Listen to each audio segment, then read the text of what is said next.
தற்போதைய அண்மை தகவலை பார்த்துக் கொண்டிருக்கிறோம். வளசரவாக்கம் காவல் நிலையம் அமைந்துள்ள பகுதியில் கூடுதல் போலீசார் குவிக்கப்பட்டிருக்கிறார்கள்.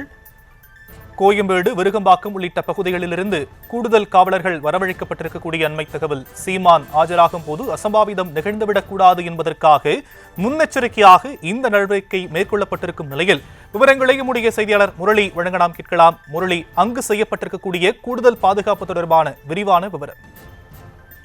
வணக்கம். இன்று மாலை 8 மணி அளவில் நாம் தமிழர் கட்சியின் ஒருங்கிணைப்பாளர் சீமான் வளசரவாக்கம் காவல் நிலையத்தில் ஆஜராக இருக்கிறார். நேற்று அவர் ஆஜராக இருந்த நிலையில் இன்று ஆஜராக வேண்டும் என வளசரவாக்கம் போலீசார் தெரிவித்திருக்கிறார்கள். அதன் அடிப்படையில் இன்று இரவு 8 மணி அளவில் நாம் தமிழர் கட்சியின் ஒருங்கிணைப்பாளர் சீமான் மற்றும் வழக்கறிஞர் பிரிவுடன் ஆஜராக இருக்கிறார். அதற்காக இன்று காலை முதல் போலீசார் இந்த பகுதி முழுவதும் போடப்பட்டிருக்கிறது.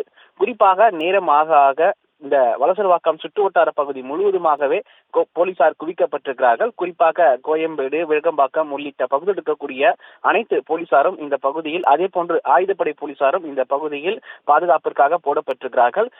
வளசரவாக்கம் காவல் நிலையத்திற்கு இருக்கக்கூடிய 100 மீட்டர் தொலைவில் இருந்து பேரிகார்டுகள் அமைக்கப்பட்டு அந்த சாலை முழுவதுமாக மூடப்பட்டிருக்கிறது.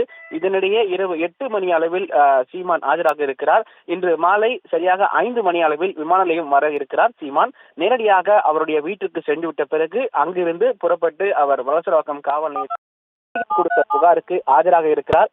ஏற்கனவே கடந்த 2023ஆம் ஆண்டு வளசரவாக்கம் காவல் நிலையத்தில் ஆஜராகி உரிய விளக்கங்களை அளித்திருந்தார். குறிப்பாக நீதிமன்றம் 12 வாரங்களுக்குள் குற்றப்பத்திரிகை தாக்கல் செய்ய வேண்டும் என தெரிவித்திருக்கிறது. அதன் அடிப்படையில் இன்று சீமான் இரவு 8 மணி அளவில் ஆஜராகி உரிய விளக்கங்களை அளிக்க இருக்கிறார். ஷாம்.